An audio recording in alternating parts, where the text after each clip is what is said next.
Assalamualaikum warahmatullahi wabarakatuh. Apa kabarnya anak-anak?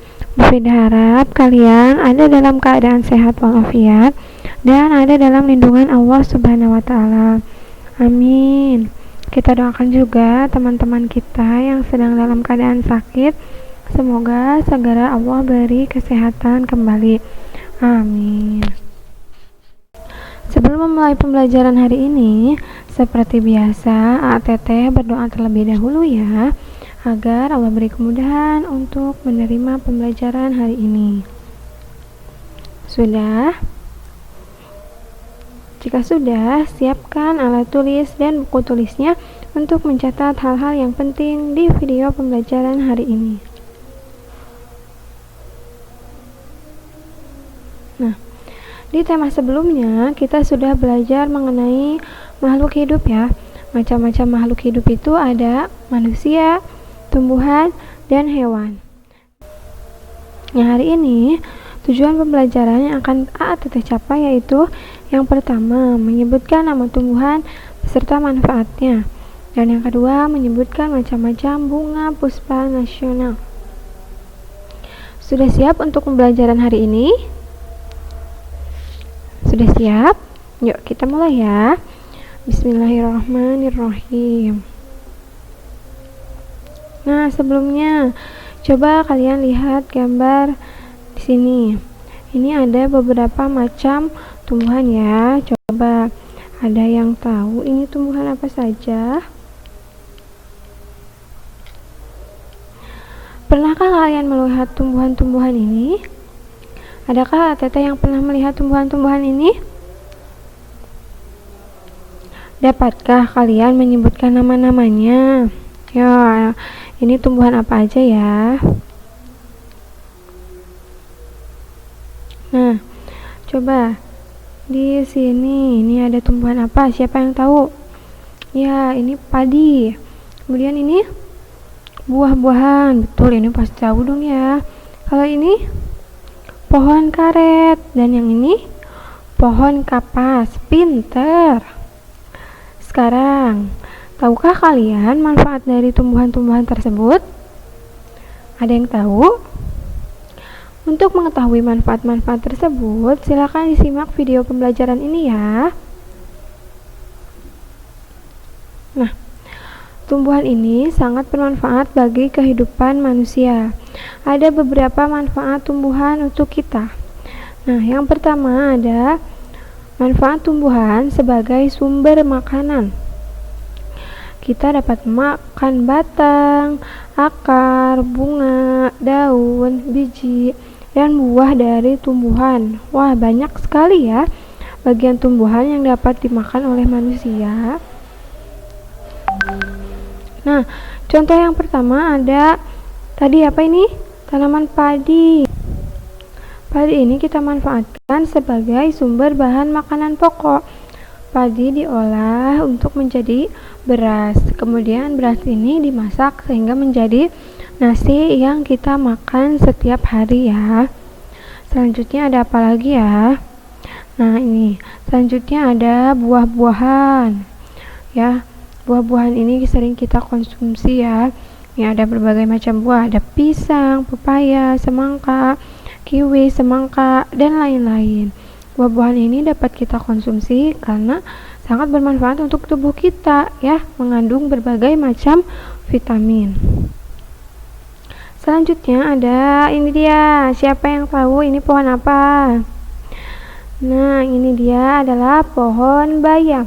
Nah, pohon bayam juga sering kita konsumsi ya untuk menemani kita makan nasi ya. Pohon bayam ini juga sangat baik untuk kesehatan tubuh kita. Selanjutnya, manfaat yang kedua ada tumbuhan sebagai sumber bahan baku. Selain untuk dikonsumsi, tumbuhan juga dapat digunakan sebagai sumber bahan baku.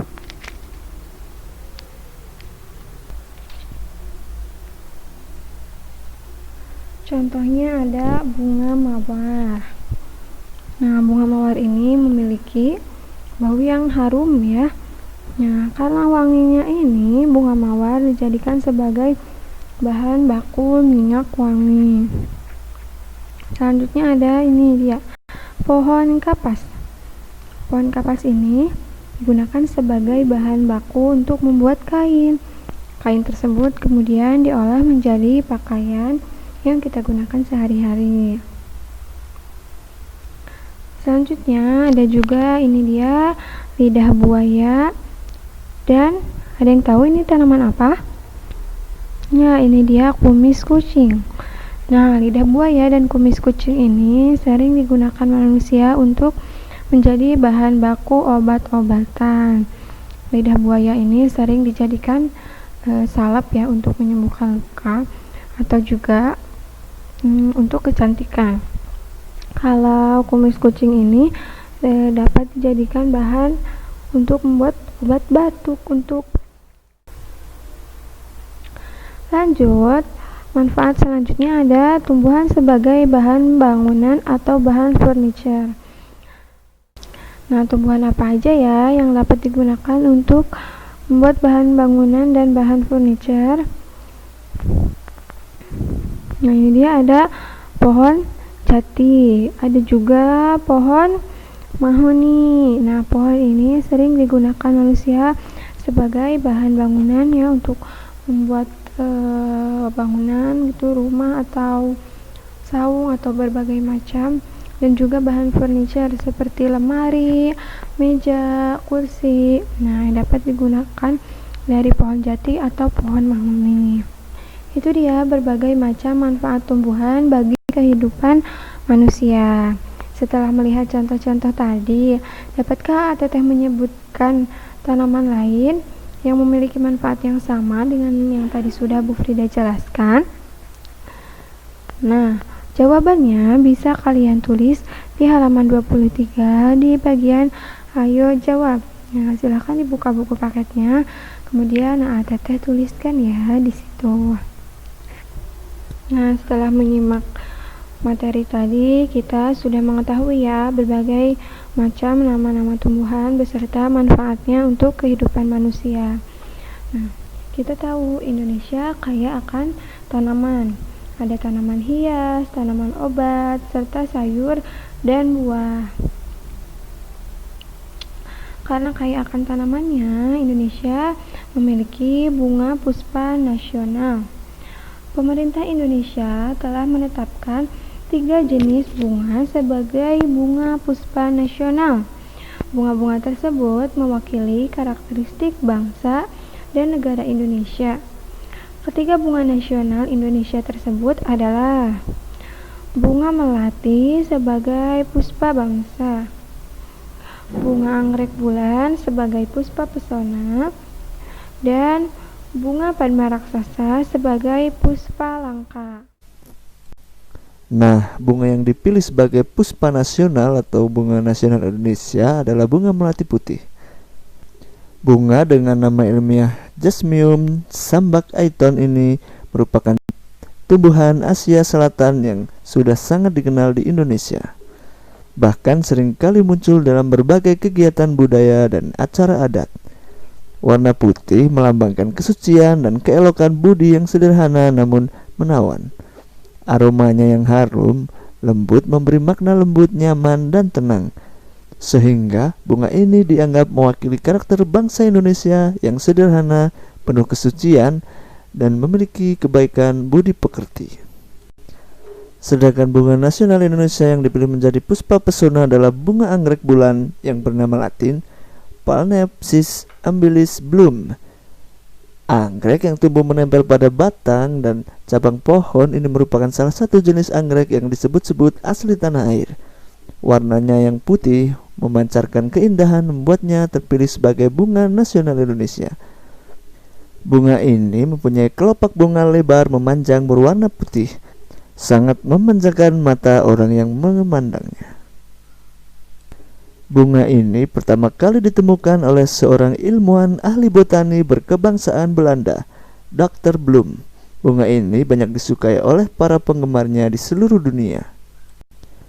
Bunga nasional terakhir yang dimiliki Indonesia adalah Puspalangka yang merupakan bunga Padma raksasa yang lebih dikenal sebagai bunga Rafflesia dengan nama spesies Rafflesia alnordi. Bunga ini sering salah artikan sebagai bunga bangkai, padahal antara Padma dengan bunga bangkai adalah berbeda. Bunga ini merupakan bunga yang tidak memiliki batang, daun maupun akar. Namun kelopak bunga yang mekar di atas batang liana sebagai tanaman parasit. Hal yang menarik dari bunga ini adalah warnanya yang merah terang sehingga menarik perhatian dan ukurannya bisa mencapai 70 sampai dengan 110 cm dengan ketinggian mencapai 50 cm. Masa mekarnya pun ternyata hanya beberapa hari dan jauh berbeda dengan masa pertumbuhannya yang bisa mencapai 9 bulan. Bunga ini juga merupakan bunga yang belum berhasil ditanam di luar habitat aslinya sehingga hanya bisa ditemukan di hutan. Karena keunikannya, kesulitan dan kekhasannya itu, bunga Padma dipilih sebagai puspalangka. Selanjutnya, ATT silahkan menjawab pertanyaan di halaman 28. Tulis langsung di buku paket dan boleh langsung dikirimkan ke Bu Frida dan Bu Siti ya.